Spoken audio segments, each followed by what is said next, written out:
Hey guys, what's going on? Master Cloud here, and I am back for another cast of The Lord of the Rings, The Rise of the Witch King. Today's matchup is going to be a 1 versus 1. It is going to be on the map Iron Hills, and it is going to be between two opponents here.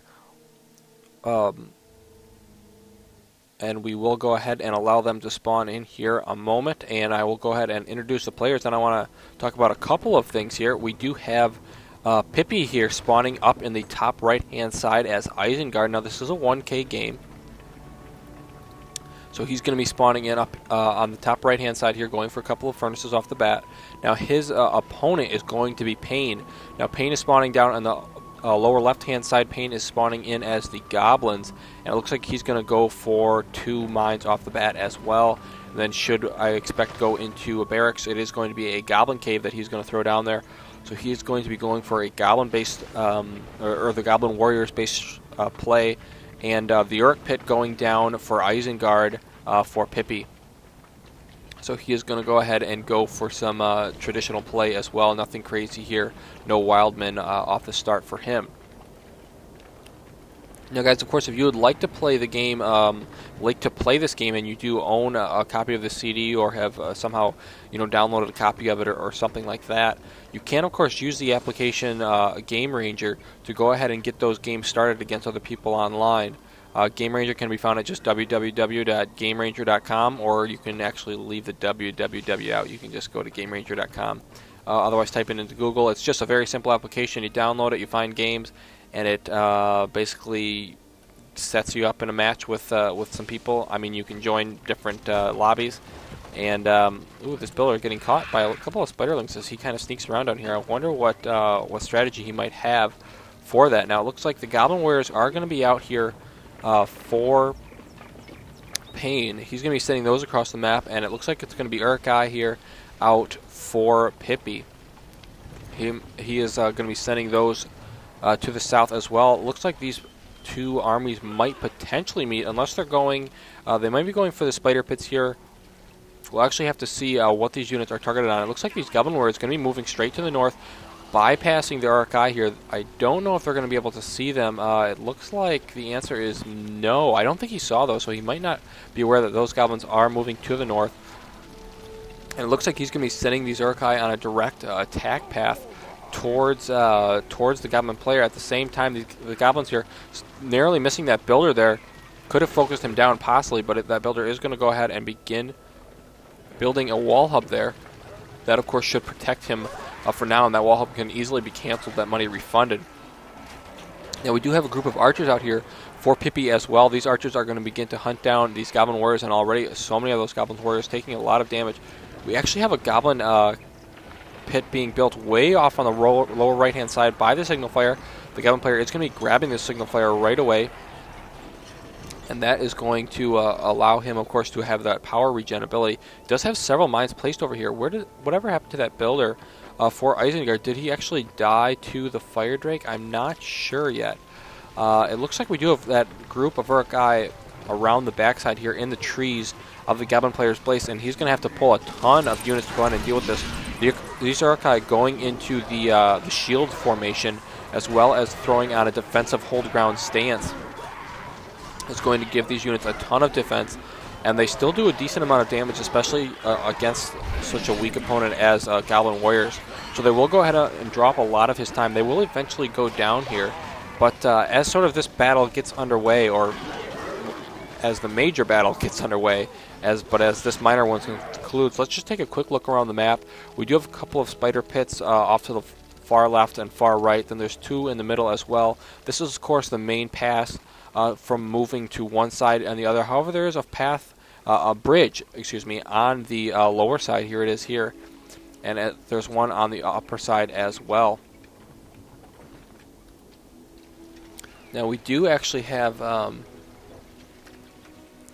group of a group of archers up on the right side here, and they are going to be met up with, or there's some Uruk coming over to meet up with those, and these guys are actually moving towards, I'm not quite sure, it looks like they've spotted a Goblin mine over here. So there was a builder over on this side, And it looks like they will begin working this down. However, a ton of Goblins Warriors pop out just as they arrive, and I think there's not enough Goblin Warriors here to actually deal with this, though. So instead they're going to go for, I would assume, the Furnace here. The Goblin player just has mines all over the base. He also has a huge amount of Goblins moving out through the center of the map here, looking for additional mines, most likely. But an eye for an eye here is what it's going to be, as both players are going to go ahead and lose one of their farms. Farms, just another word for their income production structures. And these Goblins do have an escape path. They can get out through this mine. However, it might be taken out in the end by the ROTWK here. Actually, he's going to pump out a lot of troops and actually try and stave it. He's also going to be trying to capture the Signal Flare. That'll give him an incredible amount of decreased time for spellcasting. Now, we do have a ton of these Goblins up around the top side here as well, beginning to work down one of these furnaces. I would say that Pipie here is going to be in a little bit of trouble. And Pipie did go ahead and submit this replay to me, so we will have to see exactly what happens here, if he can go ahead and come back and win this, but I feel like he's a little bit on the downside. However, he does have a lot of wargs out on the map. I just realized he has a warg pit, does have wargs out and around the map, and is beginning to deal damage to a lot of the mines that the Goblin player. Now, the Goblin player, Pain, does have a couple of spiders out finally. The Goblin Spider Riders, of course, and they should be be able to deal with the wargs quite easily. On the upper hand side, it looks like a Goblin Spider Warrior is going to be finishing off the remainder of those ROTWK. Was he able to get out the archers? The answer is no, because here's the last archer remaining from that group, and these Goblin Warriors are going to be easily able to finish him off. That's not going to be a lengthy battle at all. Still, it's going to take him like 10 hits to knock him down. But nevertheless, he will go ahead and fall. He was not cut out to be a hero. The last Goblin over here gets about 20 arrows to the face. He's going to go ahead and take a nap there on the forest floor, an internal nap. As we do have more Warg Riders out here. Now, I'm interested to see if Pipie wants to go ahead and upgrade this so he can begin building those Warg Riders a little bit more powerful of a unit, and are going to stand a little bit better chance against some of the Goblin Spider Riders. Honestly, I think the Goblin Spider Riders are probably going to be a little bit better. However, at the same time, they do cost a little bit more. So they're 600 versus only the 500 of the Warg Riders. That would be actually an interesting battle to see straight up. Now, it looks like Pipie accidentally went ahead and let this wall hub finish here. Didn't actually cancel it. However, wall hubs, of course, are only 200 gold. So that's not going to be too much wasted money there. A couple of pikemen out now on the field as well, probably to deal with the Goblin Spider Riders, and these Goblin Warriors are going to be taking a ton of damage as these archers in the back, level 5? Wow, how did he get these up to level 5? I'm not sure. But they're dealing a ton of damage in the back here, and these Goblin Warriors don't stand a chance. However, if you take a look at the map, there's just Goblins streaming across the map here. Oops, excuse me, on the bottom here, as they begin to reinforce and start to pressure the space down. War Chant does go down here. Let's check out the spells that the Goblin player is using. Yeah, he's gone ahead and bought 2 5 spells, probably because he knows they'll recharge so quickly, because he still has both watchtowers, I believe. Yeah, he does have this one, and he has the one on the upper left-hand side as well. And then, do we have a hero? Yes, we do. We have Lurtz out for Pipie, which I think is a great choice. Lurtz, of course, a very strong hero, one of the few good ones for Isengard. If not the only good one for Isengard, in my opinion. Others may disagree, but they would be wrong. Nevertheless, the Goblin Spider is going to catch some of these archers here. That was a nice little pickup, and they're going to begin to work down. Actually, they should really just attack these archers. Instead, they're going to go for the ROTWK here, who are trying to knock down these goblins, who themselves are trying to take down this furnace. But I think Goblins now redirecting to attack some of the archers. Only 2 are going to survive. But even if they do survive, that would be excellent, because, well, it would be nice because that unit will begin to regen as they are past level 1. Yeah, so they've already begun regenning there. And so a little bit of a lucky break there for Pipie, but he will go ahead and hold on to those. Now, is he dealing damage across the map? The answer is kind of. There's a lot of Goblin Warriors here. Most of these ROTWK are going to get taken out. I mean, level 1, these pikemen are not going to survive. These archers, his level 5 archers, I think might even fall as well. So that's a really great pickup there for Pain.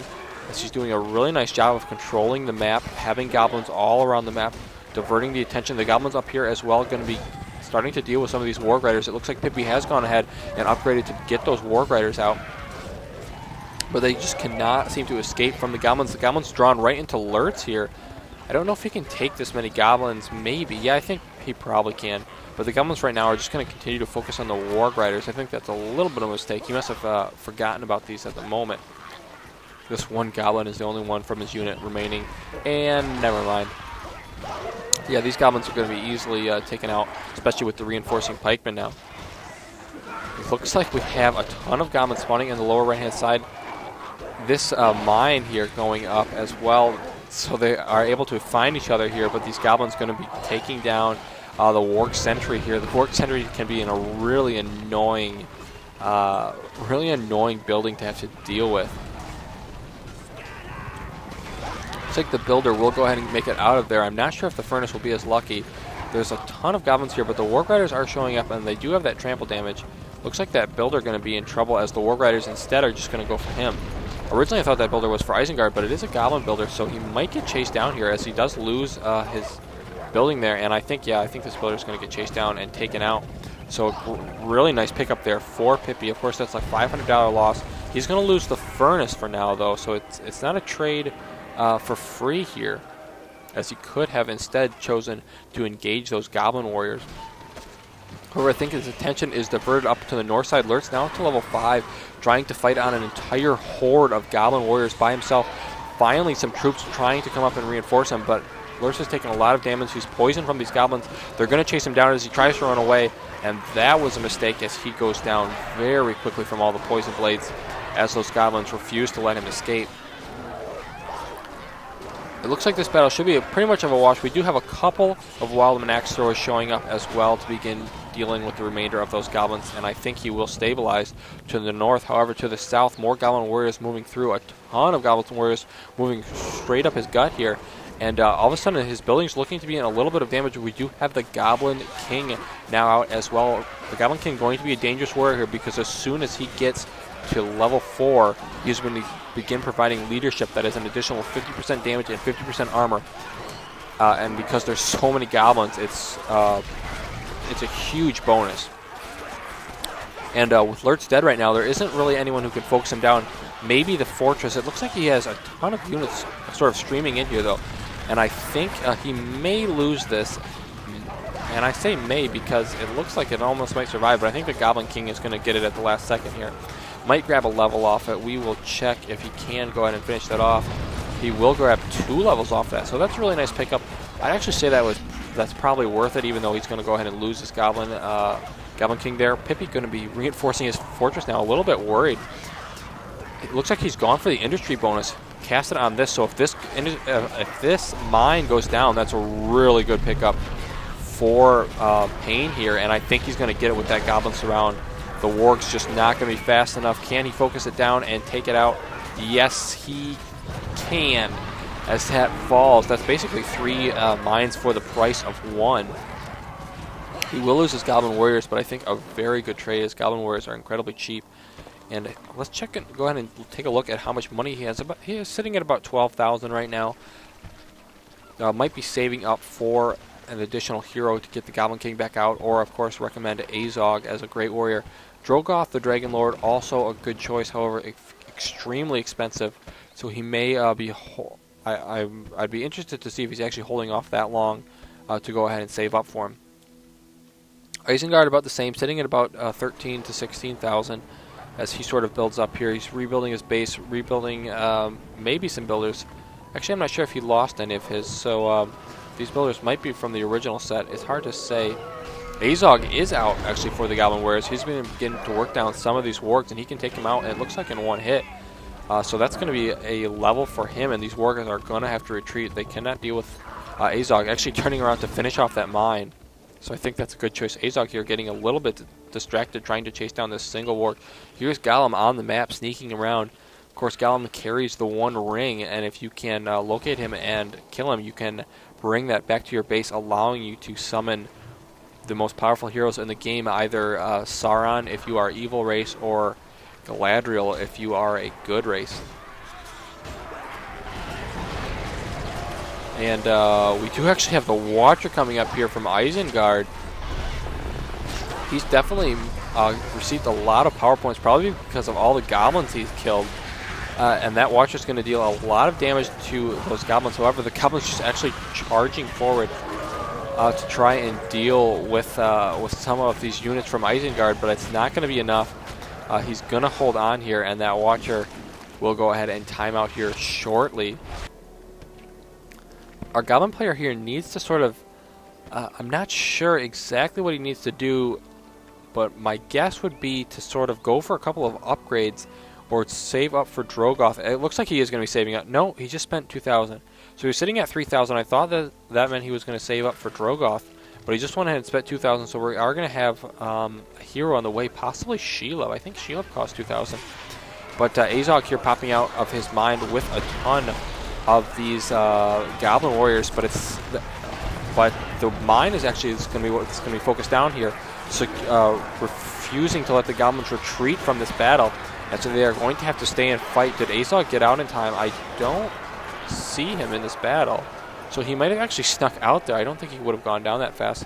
Lurt's back out in the field now as well, up to level 5, or still at level 5 rather. A little bit of a skirmish up on the upper, really at the 12 o'clock position near the bridge here.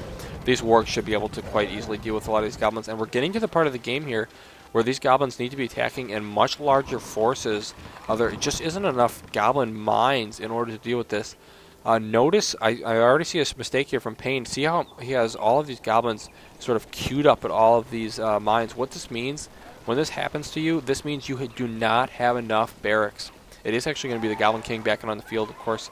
Once he can get to level 4, that's going to incredibly boost the damage potential for this army. But basically, he needs to cancel, you know, almost all of these. You should have one building from one at every time. Really, he should be adding on maybe 2 or 3 more Goblin Caves at least to go ahead and pump out these Goblins much faster, if that's the strategy he wants to go for. Now, of course, Goblins do have a couple of different pathways that they can go with. So he could instead switch into half-troll Marauders, you know, Fire Drakes, things like that, to try and take that path instead. However, at the moment he's sticking with Goblins. And if you stick with Goblins, you really need to spam them like crazy. Because otherwise, these forces of Isengard just aren't dying. They're just not taking enough damage anymore. Because they've been able to, because there's so many of them, the Goblins just can't get us around. They can't deal the damage. And Lurtz now has the leadership bonus as well, I believe. Yes, here it is at level 5. So the Isengard now has the bonus that the Goblins would love to have, and suddenly his base is looking to be in trouble.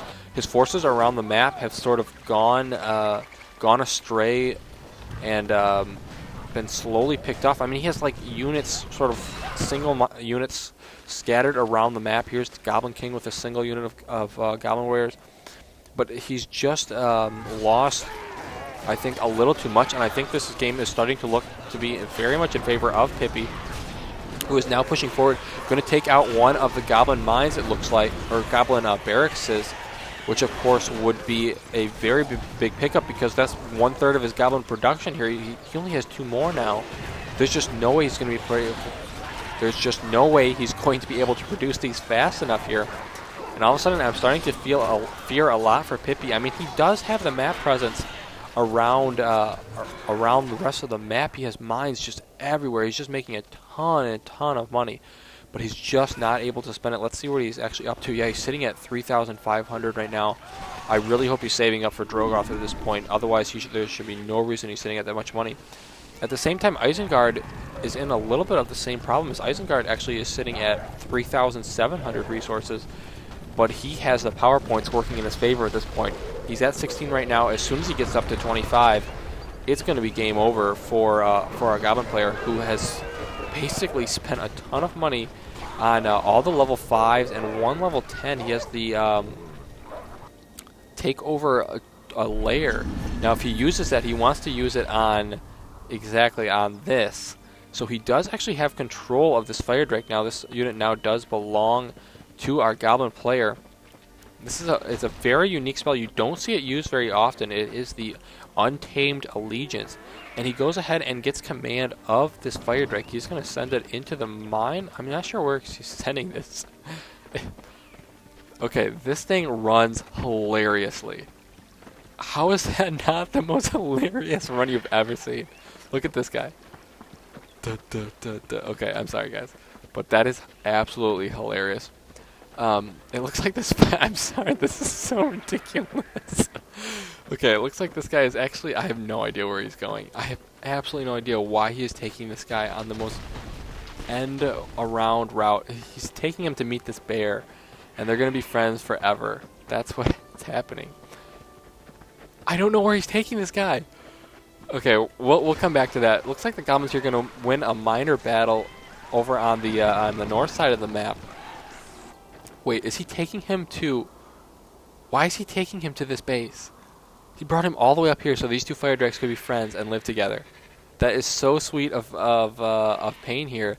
But what he needs to worry about is this huge force of Isengard troops moving across the center of the map, led by Lurtz, level 6, almost level 7. There are tons of Berserkers in here. They're going to focus on the Spider Lair to begin with, I guess to pick up some extra gold on the way, but then switch their attention quickly to the Goblins. The Goblins looking to be in a lot of trouble. They're not doing any harass right now. All of his forces are sort of focused here together. Lurt's going to go ahead and use his Rampage ability, or Carnage ability, excuse me, and that quickly deals with Azog, who's not able to get off probably more than 2 or 3 hits on him. Lurtz and these Berserkers here, the Urk Berserkers, just dealing a ton of damage, and these Goblin Warriors, there's just no way they can stand against this much power. I mean, they need the spiders, they need Drogoth, they need something. Drogoth is out. So we do have Drogoth now out on the field. This is basically the last chance for Pain, I would say, as he's in a lot of trouble if he cannot get Drogoth to go ahead and deal the damage to this army. There's not a lot of archers. I mean, Lurtz is out. He does have the cripple shot, but that's a very temporary solution to a very large problem that is going to go ahead and come back and bite him in the butt, so to speak. Both figuratively and literally, if he doesn't get some more archers out to deal with that. And I don't believe he has the flame upgrade. He does actually have the armory on the way, but he doesn't have... He's not up to level 3. He is up to level 2, so he's not too far from the fire arrow upgrade. Of course, that is going to be what's most effective in dealing with Drogoth. And we do have Drogoth now engaging the army here. He's getting right to work as this army that has sort of dwindled away is now going to be losing the remaining troops, its remaining members, and Lurtz is going to try and make a mad dash out of there as he realizes his entire posse just got destroyed by a bunch of goblins, but more importantly by a flying dragon that shoots fire. So yeah, that's definitely not something he wants to stick around for at the moment. Are these fire drakes still up here? Oh my gosh. These fire drakes are they're just hanging out. Pain has completely forgotten about them. His spell is going to absolute waste here. And he's gone ahead and bought another 10 power, the Scavenger, so he is going to be receiving extra resources. He doesn't need extra resources, though. He's at 2,300 gold. He does not need the extra resources. And we actually have 27 power points now for Pipie. So that's going to allow Pipie to go ahead and purchase his final 25 power point, or one of his final 25 power point abilities. My guess is it will be the Dragon Strike, and it is indeed the Dragon Strike. So he has this available to him at any time. He can use it basically right here to deal a ton of damage to all of these buildings, basically destroying the production of the Goblin Warriors. And he's most likely going to do that as soon as his troops get close here, so he can go ahead and move in and make the finishing blow to go ahead and finish off the fortress. Now our Goblin player here, he needs to go for upgrades. If he's going to stick with Goblins this long, he needs to go for the upgrades. He needs to go for the Scavenged Armor, the Banner Carriers, the Forged Blades. These are absolute necessities this late in the game with this much money. And he's just refusing or forgetting to go ahead and purchase those upgrades. He's also not doing a lot of counterattacks at this point. I mean, he's got some Goblin Archers kind of standing up around here. He has these 2 fire drakes just sort of guarding this pit for no particular reason. And in the meanwhile, he's got a huge army marching on his front door. The only weakness of this army is, of course, the ranged ability to deal with Drogoth. However, with Lurtz in here, there's a crossbowman, there's a couple of the Wildman axe throwers. I think it might just be enough to go ahead and deal with Drogoth. But at the moment, Drogoth is distracted by a couple of wargs. on the south side of the map. Looks like they were trying to deal with maybe some mines to the south. But at this time, he's got much bigger problems to worry about, and he is going to go ahead and sniff this group out. Does Lurtz spot him in time? Looks like the answer is no, as he does get at least one swoop down. He actually focuses the pikeman. That was a little bit of a mistake here. He's going to be taking a lot of damage from the archers here, and does get one good hit off on him, but he's taking a ton of damage, and there's no way he can continue in this battle, as Lurtz is going to continue to move his forces forward here. Have we seen the Dragon Strike yet? The answer is no, but it is no doubt coming here shortly, as he actually has the Watcher in his back pocket as well. So this is going to be an incredible push here from Isengard. At the same time, there is a large push along the top side from the Goblins. However, I think one well-placed Watcher and these Goblins are absolutely finished. Plus the fortress here is completely upgraded. I mean, there's just not enough goblins here to do damage to this fortress. This fortress is completely safe. And here comes the Dragon Strike, I would presume. It looks like not quite yet. He didn't use it right there, did he? No, I think Drogoth just attacked there. Actually, the Dragon Strike has been used, and here it comes right there. As the dragon flies in, throws down the Dragon Strike, deals a ton of damage. The fortress takes the brunt of the damage, but a couple of the mines go down as well, as this dragon continues to swirl around the top. Look at his eyes, that's so cool. And he's just spinning around. But beneath, fire has been rained down upon. Drogoth is out of the battle. He's still spinning around here. He's like glitched. But the fire, is that a glitch? I don't think he's supposed to stay that long. He actually stayed until the entire fortress was destroyed. We do have 3 Fire Drake summoned as well. I believe these are from the Goblin King, but it's a little too late, as Lurtz takes down one of the last buildings, and that's it. That's the last building, and in a very epic conclusion, the game is ended. So congratulations to Pipie for that very interesting game. A final push with the dragon, and I don't even know if the Watcher had to be used. I've never seen the dragon last that long and deal that much damage, but with all of his buildings gone, all of a sudden it looks like Pain was finished. So thanks everyone for tuning in. Of course, you can play online using Game Ranger. Was there anything else? No, I don't think so. You guys have been leaving me really nice comments lately. Do appreciate that. Do remember to like and subscribe if you can. Otherwise, just leave a comment. That always helps boost the ratings of the video as well. And I will go ahead and continue to post these games as I receive them. I do have a couple more stashed away right now, guys, so don't worry about sending me any more. If you're not sure how to send them, if you're not if you're not sure how to send them, if you're not sure where they are, if you're not sure how to send them to me, how to access them, don't worry about it for now. We'll worry about that in the future, as I do have plenty more games to go ahead and cast for now. I think that's everything for now, guys. Thanks for tuning in. Master Cloud signing out.